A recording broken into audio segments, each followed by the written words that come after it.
माँ भारती को प्रणाम करता हूँ, आपके और अपने इस गुरु माता पिता को प्रणाम करता हूँ। बच्चों, बहुत ढेर सारा लाड प्यार और सभी लोगों को सुबह सुबह की हंसी खुशी भरी राम राम। आज के जो विषय हैं वो देखिए कितने मजेदार हैं। पहली चीज तो ये है कि अगर आपकी डेट ऑफ बर्थ में 3, 6, 9 आता है तो आपको ये बहुत ध्यान से सुनना चाहिए जो बेबी मैं बताऊंगा। दूसरी चीज ये है कि संध्या दर्शन, जगन्नाथ यात्रा की जो संध्या दर्शन है वह क्यों किए जाते हैं, और आज ये दिन बहुत महत्वपूर्ण है, इसलिए संध्या दर्शन की बात इस दिन हम जरूर करेंगे।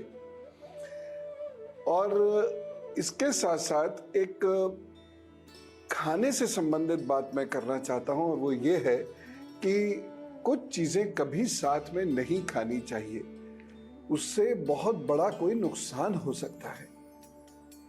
ये गलती अगर आप कर रहे हैं तो इसे आज ही करेक्ट करेंगे। और आपने सुना होगा कि राम सेतु के बारे में हम हमेशा से बहुत उदासीन रखे गए।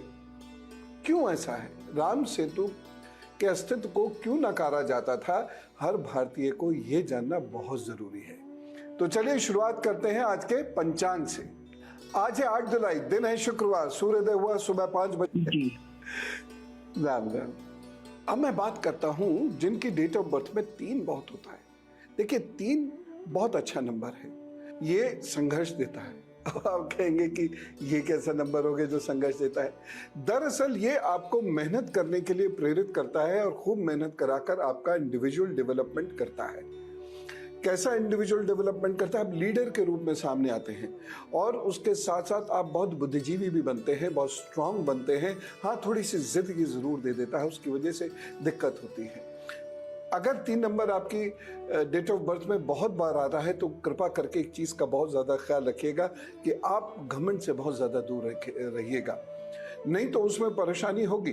पहले तो ये तरक्की देगा, फिर घमंड देगा और उसके बाद तरक्की को समाप्त कर देगा। 3 नंबर वाले व्यक्ति को हमेशा घर के बुजुर्ग और गुरु के सानिध्य में रहना चाहिए, इससे उनकी जिंदगी की तरक्की कभी भी रुकती नहीं है। 3 नंबर वाले जो लोग होते हैं, ये अगर अध्ययन करना चाहें जीवन के किसी भी पड़ाव पर, चाहे वो 60 साल के हो, 70-80 साल के हो, जब ये अध्ययन करना चाहें ये बहुत अच्छे से अध्ययन अपना कर सकते हैं। इन पर बड़ी कृपा होती है गुरु बृहस्पति की, इसलिए आपको खूब अध्ययन करना चाहिए। और 3 नंबर वाले लोगों को अगर गुरु प्राप्ति हो जाए तो यह अध्यात्म के क्षेत्र में भी बहुत उन्नत और ऊंचाइयों तक पहुंच सकते हैं।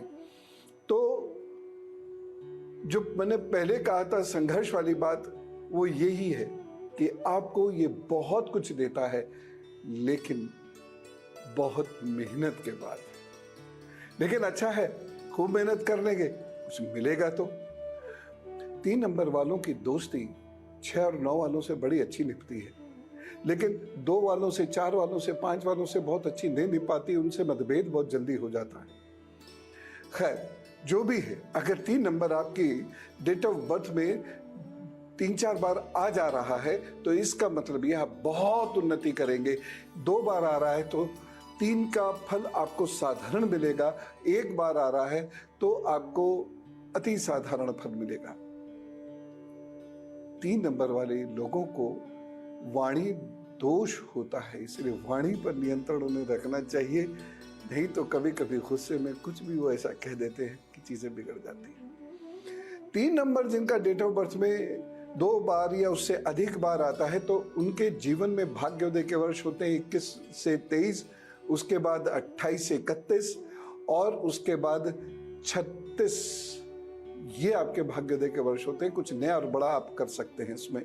तो कुल मिला के 3 नंबर वालों को बहुत कुछ जीवन में प्राप्त होता है, बशर्ते वह अपनी वाणी दोष पर नियंत्रण रखें, बुजुर्गों के साथ रहें, बुजुर्गों को बहुत इज्जत दें और उसके साथ साथ वह गुरु प्राप्ति का प्रयत्न जीवन पर्यंत करते रहें। ऐसे ही मैं आपको 6 नंबर और 9 नंबर वालों के बारे में बताऊंगा, लेकिन अब मैं बात करता हूं उन लोगों की जिनकी डेट ऑफ बर्थ में 6 नंबर 2 या उससे अधिक बार आता है, या 1 बार भी आता है तो डेट में आता है, जैसे 6 तारीख आपका जन्म का दिन हो तो तो आपकी जो डेट ऑफ बर्थ है उसमें 6 नंबर जब आता है तो उसका मतलब ये होता है कि आपको हंसमुख रहना होगा। वैसे सामान्यतः 6 नंबर वाले लोग बहुत हंसमुख होते हैं, चीज़ों को बहुत प्रैक्टिकली समझने की इनको आदत होती है। ये जीवन को बहुत अच्छे से गुजार पाते हैं। और एक सबसे बड़ी महत्वपूर्ण बात यह है कि 6 नंबर यदि आपकी जन्म तिथि में 1 या उससे अधिक बार आता है या 2 या उससे अधिक बार आता है तो फिर क्या कहने, ऐसे लोगों के अंदर आकर्षण बहुत होता है और इसीलिए इनके मित्र बहुत जल्दी बनते हैं। और केवल साधारण मित्र नहीं बनते हैं कि मिले जुले और चले गए, बल्कि वो मित्र इनके जीवन में साथ देते हैं और बड़ी अच्छी पोजीशंस के लोग आपको मित्र के रूप में मिलते हैं, जिसकी वजह से आपके जीवन में तरक्की भी होती है। 6 नंबर यदि आपके डेट ऑफ बर्थ में है तो इसका मतलब यह है कि आपको ठसक के साथ रहने की आदत होती है। आप बहुत अच्छे से कपड़े पहनते हैं, आप बहुत बढ़िया से जूते पहनते हैं, आपको ब्रांडेड चीज़ पहनने का शौक होता है, आदत होती है और आप स्मार्ट भी दिखते हैं। आप स्मार्ट भी दिखते हैं। जीवन साथी यदि आपके अंदर अहंकार नहीं है तो जीवन साथी आपका हमेशा आपका साथ देता है, वो आपसे प्यार करता है। तो 6 नंबर यदि आपकी डेट ऑफ बर्थ में 1 या उससे अधिक बार है तो आपके लिए बहुत अच्छा है। लेकिन 6 नंबर वाले लोगों को अपने रक्त संबंधी व्याधियों का बहुत ज़्यादा ख्याल रखना पड़ता है और साथ ही साथ ये भी ख्याल रखना पड़ता है कि इनके अंदर संयम और मर्यादाएं बहुत हो, नहीं तो गड़बड़ बहुत कर देते हैं। रिश्तों में कई रिश्ते ऐसे जोड़ बैठते हैं जिनको नहीं जोड़ना चाहिए था और उसकी वजह से उनके अपने मूल रिश्तों में बहुत ज़्यादा खटास आनी शुरू हो जाती है।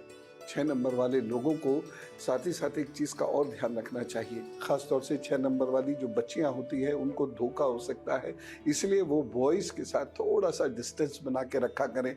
बहुत ज़्यादा यदि वो भावुक होंगी तो उनको फिर नुकसान होना शुरू हो जाएगा। यदि आपके डेट ऑफ बर्थ में 2 से अधिक बार 6 नंबर आ रहा है तो उसका मतलब ये है कि आपकी तरक्की शनै शनै लेकिन होती रहेगी। आपको 24वें वर्ष में विशेष लाभ मिलेगा, आपको 30वें वर्ष में विशेष लाभ मिलेगा, आपको 33वें वर्ष में विशेष लाभ मिलेगा, आपको 51वें वर्ष में विशेष लाभ मिलेगा, आपको 60वें वर्ष में विशेष लाभ मिलेगा।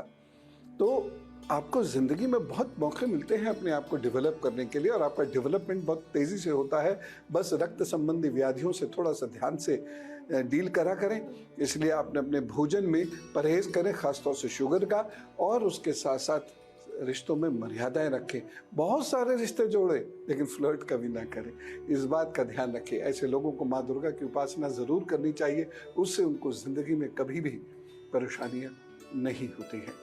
लोग मिलते हैं जो आपकी मदद करते चले जाते हैं।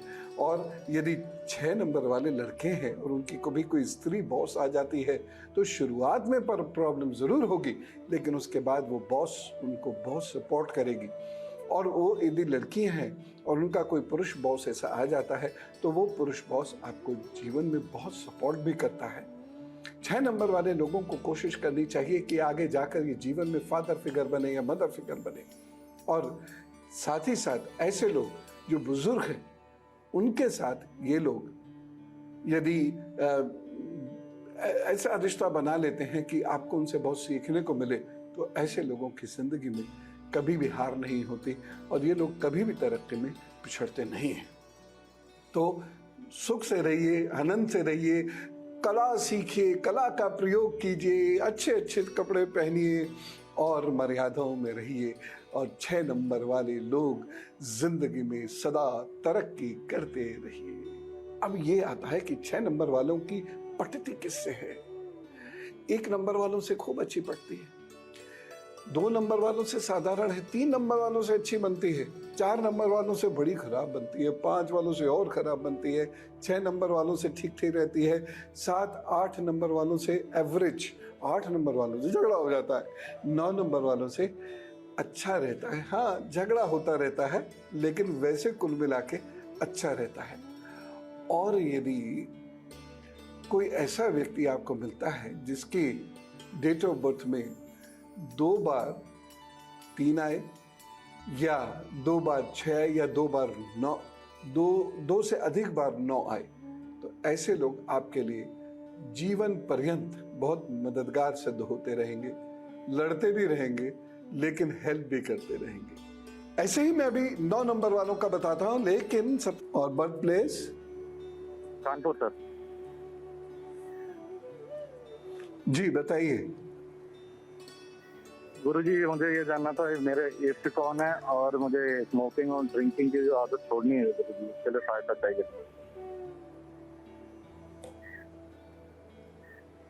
क्या है दूसरा प्रश्न क्या था? दूसरा प्रश्न, ये स्मोकिंग और ड्रिंकिंग की लत है, मुझे थोड़ा एडिक्शन है, तो छोड़ने के लिए सहायता चाहिए भी। ठीक है, बहुत आराम से हो जाएगा ये। तो जिनकी जिनकी भी पूजा में आपका मन रमता हो उनकी पूजा आप शुरू कर दीजिए।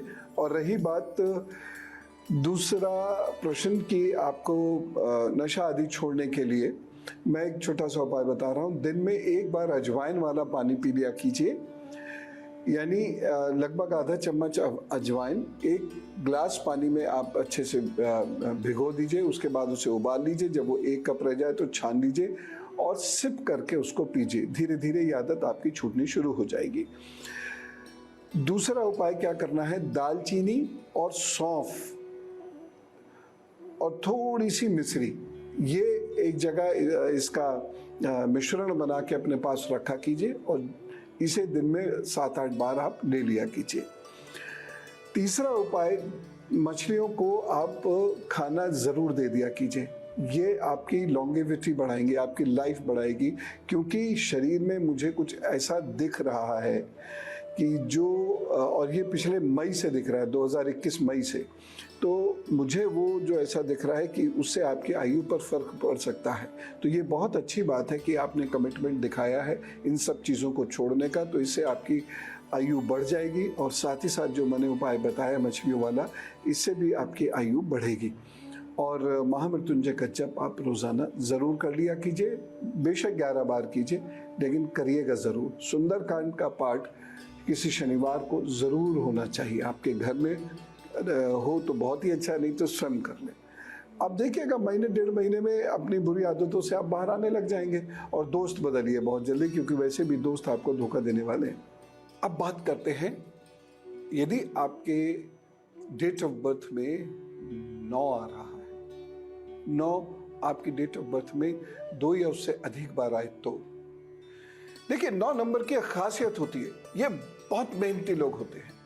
ये रात को दिन, दिन को रात में तब्दील करने की कोशिश करते हैं और इतनी मेहनत करते हैं कि अपनी जिंदगी को निचाइयों से ऊंचाइयों तक ले जाते हैं। लेकिन इनके अंदर क्रोध इनके लिए बहुत बड़ी परेशानी बनता है।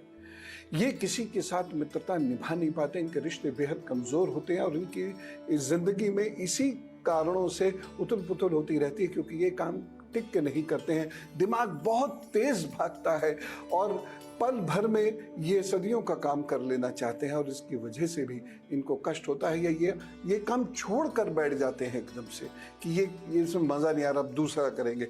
अस्थिरता इनके जीवन में इसलिए बहुत जल्दी आती है। परंतु ये थोड़ी सी भी मेहनत करें तो सरकारी नौकरियों में जाने के इनके बहुत अच्छे योग होते हैं, या सरकार से लाभ लेने के इनके योग बहुत अच्छे होते हैं। ये कुल मिला के बड़ी उन्नति कर जाते हैं, बड़ी तरक्की कर जाते हैं और धीरे धीरे धीरे धीरे ये जीवन की बहुत महत्वपूर्ण ऊंचाइयां छू भी लेते हैं। राजनीति के क्षेत्र में ये बहुत अच्छे रहते हैं, अफसरी के क्षेत्र में, जुडिशरी के क्षेत्र में ये बहुत अच्छे रहते हैं। और ये जानना चाहेंगे आप लोग कि दोस्ती इनके किसके साथ निभती है, कौन इनकी मदद कर सकता है। तो जिसकी डेट ऑफ बर्थ में 1 खूब है तो वो भी इनकी बहुत अच्छी से मदद करेगा, दोस्ती भी निभ जाएगी। 2 वालों से अच्छा रहेगा, ठीक ठीक रहेगा। 3 वालों से बेहतर होगा, 4 वालों से भी ठीक ठीक रहेगा, लेकिन 5 वालों से लड़ाई होती रहेगी। 6 नंबर यदि आपकी कुंडली आपकी डेट ऑफ बर्थ में ज़्यादा है तो अच्छा रहेगा, लेकिन 7 और 8 नंबर यदि किसी की डेट ऑफ बर्थ में ज़्यादा है तो 9 नंबर वालों के साथ उन्हें एडजस्ट करना पड़ेगा, क्योंकि 9 नंबर ही एडजस्ट आसानी से नहीं करते हैं। लेकिन 2 से अधिक बार यदि 9 नंबर आपकी डेट ऑफ बर्थ में आ रहा है तो ये मान के चलिए कि जरा सी मेहनत करनी है और आप बहुत आगे निकल जाएंगे। थोड़ा सा गुस्से पे काबू पाना है और आपके बहुत सारे रिश्ते जुड़ जाएंगे और कुल मिला के जीवन आपका बहुत अच्छा होगा, कमांडिंग होगा और आप एक लीडर की तरह से अपनी जिंदगी जिएंगे। मकर राशि की बात करते हैं, अब बात करते हैं धर्मशास्त्र से। रामायण पर चर्चाएं चल रही हैं। मुझे तो बहुत आनंद आ रहा है, आपको भी रामायण के बहुत सारे रहस्य, बहुत सारे फैक्ट्स जानकर बहुत आनंद आ रहा होगा। राम सेतु की मैंने बात की थी तो किसी ने यह प्रश्न किया मुझसे कि राम सेतु को इतना नकारते क्यों थे फिर, जब ये इतनी ऐतिहासिक स्थान है, जगह है, जब ये इतनी धार्मिक महत्ता रखता है तो इसको नकारा क्यों जाता था। राम सेतु के पीछे न केवल भारत बल्कि दुनिया में विरोध क्यों होता था, इसको क्यों काल्पनिक कहा जाता था। देखिए, राम सेतु फैक्ट है, राम सेतु के बारे में फैक्ट अब ऐसी हर जगह मान्यता चल रही है, लेकिन एक दौर ऐसा था जब राम सेतु को कल्पना बोला जाता था और राम सेतु की वजह से श्री राम को कल्पना बोला जाता था। ये एक अंतरराष्ट्रीय षड्यंत्र था। जी हाँ, यह अंतरराष्ट्रीय षड्यंत्र था। देखिए, जिस इलाके में राम सेतु मौजूद है वहां थोरियम का एक बहुत बड़ा भंडार है। थोरियम पर अंतरराष्ट्रीय शक्तियां अपना अधिकार जमाना चाहती हैं क्योंकि इससे परमाणु ईंधन बनता है, और वो भी बहुत बहुत सस्ते में। और आपको मालूम है पूरी दुनिया का 32% थोरियम केवल इसी क्षेत्र में, इसलिए क्या चीन, क्या रूस, क्या अमेरिका और बाकी कंट्रीज वो इस इलाके में घुसना चाहते हैं, क्योंकि अगर इस थोरियम पर उनका कब्जा हो जाता है या ये थोरियम उन्हें मिलना शुरू हो जाता है तो उनकी जो परमाणु आवश्यकताएं हैं वो इसी से पूरी हो जाएंगी, क्योंकि इसी से यूरेनियम 232 बनता है और परमाणु बम से लेकर परमाणु बिजली तक इससे बनाई जा सकती है। इसलिए ये वैश्विक शक्तियां नहीं चाहती थी कि ये थोरियम भारत के अधिकार में रहे और भारत इसको परिष्कृत करके यूरेनियम 232 बना ले और परमाणु महाशक्ति बन जाए। इसीलिए वो लगातार श्री राम को काल्पनिक कहती थी, जिसकी वजह से श्री राम का सेतु भी अपने आप ही एक कल्पना बन जाएगा और हम लोग इसको मान गए थे। दूसरा कारण, श्री राम की सत्ता को या श्री राम के इस पुल को नकारने का दूसरा कारण, विदेशी शक्तियां ये चाहती हैं कि सेतु समुद्रम, जो इसका असल में नाम है आज, इसको तोड़ दिया जाए। इससे इस इलाके में उनके घुसने का मार्ग प्रशस्त हो जाएगा। ये लोग इस इलाके में घुस जाएंगे, यानी हमारे सी एरिया में ये घुस जाएंगे और फिर जो सेतु समुद्रम की वजह से इनके जहाज बहुत दूर खड़े होते हैं वो काफी अंदर आ जाएंगे। लेकिन हमारे लिए कितना खतरा पैदा हो जाएगा पता है? यदि ये सेतु समुद्रम टूट जाएगा तो सुनामी का खतरा भी बढ़ जाएगा। तीसरा कारण, देखिए, ये हर भारतीय को इसके लिए सजग सतर्क होना चाहिए, इसका ज्ञान जरूर होना चाहिए। हम राम जी की बात तो करते हैं लेकिन राम जी को समझना भी चाहिए। राम जी की समस्त चीजों को हमें बहुत ध्यान से समझने की जरूरत है। तीसरा कारण है हिंद महासागर की जो स्ट्रेटेजिक लोकेशन है, जियो स्ट्रेटेजिक लोकेशन है, सामरिक स्थिति है। तो जो शक्ति यहाँ पर हिंद महासागर में उपस्थित हो जाएगी और वहां पर अपना प्रभाव बना लेगी, वह पूरे साउथ एशिया पर अपना प्रभाव स्थापित कर लेगी और उसके साथ साथ विश्व का एक बहुत बड़ा व्यापारिक रास्ता उसके लिए खुल जाएगा। इसलिए वो नहीं चाहते कि भारत या भारत के लोग यहाँ आने जाने शुरू हो। इसलिए उन्होंने कह दिया राम जी कल्पना है, और हमने भी मान लिया राम जी कल्पना है। हमारे बहुत सारे बुद्धिजीवी मानने लगे राम कल्पना है, और जब राम ही कल्पना हो जाएंगी तो राम जी का सेतु तो परम कल्पना हो जाएगी।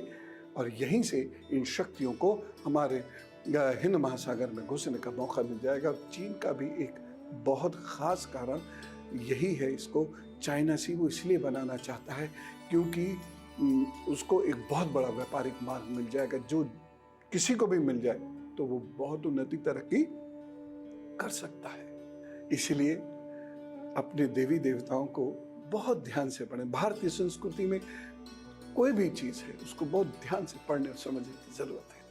और अब गुरु मंत्र, और आज मैं आपको कुछ ऐसी चीजें बताने जा रहा हूं जो आपको एक साथ नहीं लेनी है। जैसे यदि आप खाना खा रहे हैं तो आपको खाने के साथ कॉफी नहीं पीनी चाहिए। इससे खाने के जो आवश्यक तत्व होते हैं वो समाप्त हो जाते हैं। तो वो खाना पेट तो भर देगा लेकिन आपके शरीर को वह पुष्ट नहीं कर पाएगा, क्योंकि उसके आवश्यक तत्व कॉफी बर्बाद कर देती है। दूसरी चीज, खाने के तुरंत बाद फल नहीं खाने चाहिए। लोगों में आजकल ये बहुत प्रैक्टिस बन गई है कि खाना खाने के बाद वह फल खाते हैं, तुरंत फल खाते हैं। खाने के आवश्यक तत्व समाप्त हो जाते हैं और फल के आवश्यक तत्व भी समाप्त हो जाते हैं। दोनों मिलकर शरीर को शक्ति नहीं दे पाते हैं, इसलिए खाने के बाद फल कभी नहीं खाने चाहिए। तीसरी चीज, रात में खीरा कभी नहीं खाएं। और खास तौर से वो लोग जिनके हाथ पैरों में दर्द रहता है, उन लोगों को जिनकी हड्डियां सूज जाती हैं, इन्फ्लेमेशन हो जाता है बोन्स में, उन सभी लोगों को रात में खीरा कभी नहीं खाना चाहिए। एक चीज और बताऊं, दूध अपने आप में गरिष्ठ भोजन है, दूध के साथ फल नहीं लेने चाहिए।